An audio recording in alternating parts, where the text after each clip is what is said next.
अब जो एक चेहरा जिसकी चर्चा सबसे ज्यादा हो रही है वो चेहरा है बालेन शाह। उनको पीएम बनाने की मांग की जा रही है। ये बालेन शाह काठमांडू के मेयर हैं जिन्हें पीएम बनाने की मांग की जा रही है। अब ये क्या वैकल्पिक चेहरा हो सकते हैं, क्या ये पीएम बन सकते हैं, ये अब सबसे बड़ा सवाल है।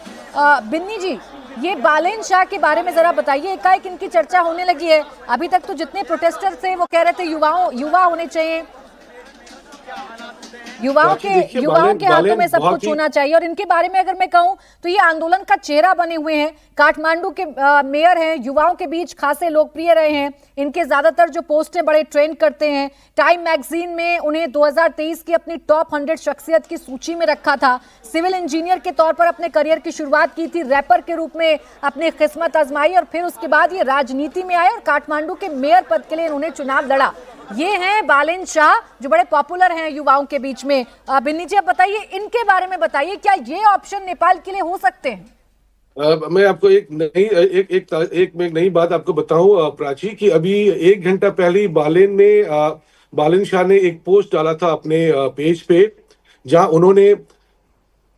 उन्होंने इस बात का जिक्र किया है कि युवा आप तैयार रहें, आप कभी भी आर्मी चीफ के साथ वार्ता हो सकती है।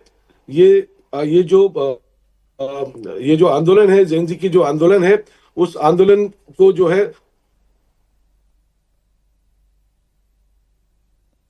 तो देखिए बालेन शाह का नाम बड़े जोरों शोरों से चल रहा है कि बालेन शाह को अगला प्रधानमंत्री बनाया जाए। ये जेनजी की तरफ से कहा जा रहा है। और ये बालेन शाह कौन है, तो इनके बारे में हमने आपको बताया कि आंदोलनकारी कह रहे हैं लगातार कि इनके हाथों में सत्ता सौंपी जाए। फिलहाल ये काठमांडू के मेयर हैं, लेकिन इससे पहले एक सिविल इंजीनियर के तौर पर उन्होंने अपने करियर की शुरुआत की थी। रैपर रहे, रैपर के बाद राजनीति में इन्होंने अपना जो हाथ है वो आजमाया और ये मेयर बन गए काठमांडू के। लेकिन युवाओं के बीच में काफी पॉपुलर रहते हैं। ये आंदोलन का एक बड़ा चेहरा बन गए जिसके जरिए इनके नाम को प्रोजेक्ट किया जा रहा है। कजीमन जी, आप बताइए बालेन शाह की चर्चा क्यों हो रही है और ये कैसे पहली पसंद बने हुए हैं, या इनकी कितनी पॉसिबिलिटी है कि सत्ता की कमान इनके हाथ में जा सकती है? बालेन शाह एक यूथ मेयर है। वो कम से कम जब मेयर बने वो काठमांडू हरा भरा सुंदर बनाया है और यूथ लोग उसको बहुत चाहते हैं।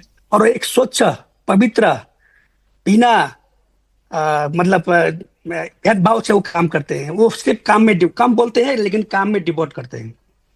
तो इसलिए कि ये यूथ लोग, बालेन शाह नहीं और भी यूथ लोग है, जैसे कि अभी नेपाल अभी मूवमेंट में एक कंट्रोल से बाहर हुआ, जब एक साहब ने बताया कि नेपाल और भारत रोटी बेटी का सवाल है, प्राचीन काल से आया, सदियों से आया। हम लोग को एक रीति रिवाज भी हम लोग एक साथ में चलता रहता है।